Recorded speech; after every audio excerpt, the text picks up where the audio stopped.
நாட்டுப்பற்றாளன் செய்திகள் வாசிப்பது வாசுகி தாமோதரன்.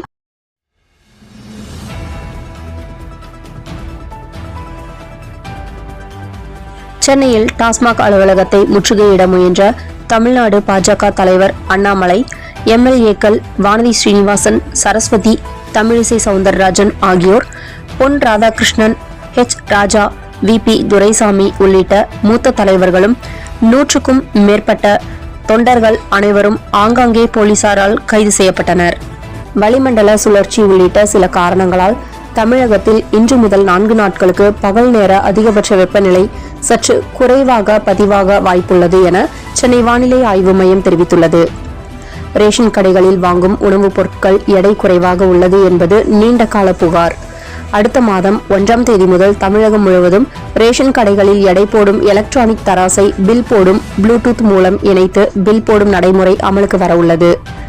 இப்படி செய்வதால் 1 கிராம் எடை குறைவாக இருந்தாலும் பில் போட முடியாது. இதன் மூலம் கார்டுதாரர்களுக்கு ரேஷன் கடையில் சரியான எடையில் பொருள் கிடைக்கும். ஆனால் இந்த திட்டத்தில் பல நடைமுறை சிக்கல்கள் இருப்பதாக ரேஷன் கடை ஊழியர்கள் தெரிவித்துள்ளனர். மருத்துவ காரணங்களுக்காக ரத்தம் தேவைப்படுவோர் 104 என்ற எண்ணை தொடர்பு கொண்டால் ரத்தம் அனுப்பி வைக்கப்படும் என பரவியுள்ள தகவல் பொய்யானது என்று மத்திய அரசின் பத்திரிகை தகவல் மையம் DIP தெரிவித்துள்ளது. பொதுமக்கள் தாங்கள் வளர்க்கும் நாய்களை பொது இடங்களுக்கு அழைத்து வரும்போது வாய்க்கவசம் அணிவிக்க வேண்டும். அப்படி வாய்க்கவசம் அணிவிக்காவிட்டால் 1000 ரூபாய் அபராதம் என வளர்ப்பு நாய் வைத்திருப்பவர்களுக்கான விதிமுறைகளை கடுமையாக்கியுள்ளது சென்னை மாநகராட்சி. தமிழகத்தில் இந்து சமய அறநிலையத்துறை கட்டுப்பாட்டில் 36,000 கோயில்கள் உள்ளன. இதில் 4,000க்கும் மேற்பட்ட பிரதான கோயில்கள் உள்ளன. இந்த கோவில்களில் தங்கத்தேர், தங்க விமானம் செய்யப்பட்டது. சில ஆண்டுகளுக்கு முன்பிருந்து இந்த ஆன்மீக பணிகளில் 100 கிலோ தங்கம் மோசடி என இந்து சமய அறநிலையத்துறைக்கு புகார்கள் குவிந்த வண்ணம் உள்ளது. அதிகாரிகளை காப்பாற்ற இந்து சமய அறநிலையத்துறை புகார்களை மறைப்பதாக பொதுமக்கள் குற்றச்சாட்டு. நாக்பூரில் கலவரம் மூண்டதற்கு சாவா திரைப்படமே முக்கிய காரணமாகி இருக்கிறது. சட்டப்பேரவையில் படத்தை குறிப்பிட்டு அவுரங்கசீப்பை புகழ்ந்து சமாஜ்வாதி MLA அபு ஹாஸ்மி கோஷமிட்டதால் விவகாரம் விஸ்வரூபம் எடுத்தது.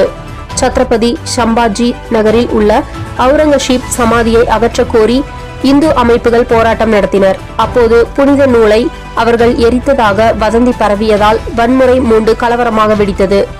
கேரள முதல்வர் பினராயி விஜயன் நாட்டு மக்களுக்கு கூறியுள்ள செய்தி: இந்தியாவில் 121 கோடி பேரில் 10% தான் தினமும் பழச்சாறு அருந்துகிறார்கள்.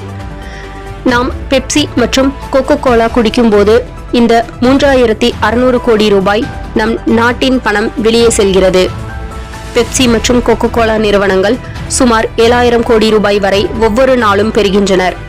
நாம் கரும்புச்சாறு அல்லது இளநீர் அல்லது பழச்சாறு குடித்தால் நம் நாட்டின் 7000 கோடி ரூபாய் வரை சேமிக்கலாம்.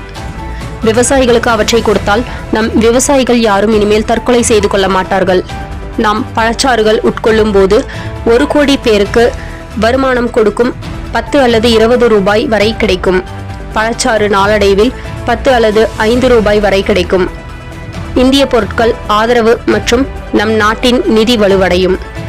நாட்டை காப்பாற்ற அனைத்து இந்தியர்களும் 90 நாட்கள் இடைவெளியில் வெளிநாட்டு பொருட்கள் வாங்குவதை நிறுத்திவிட்டால் பிறகு இந்தியா உலகின் 2வது பணக்கார நாடாக மாறும்.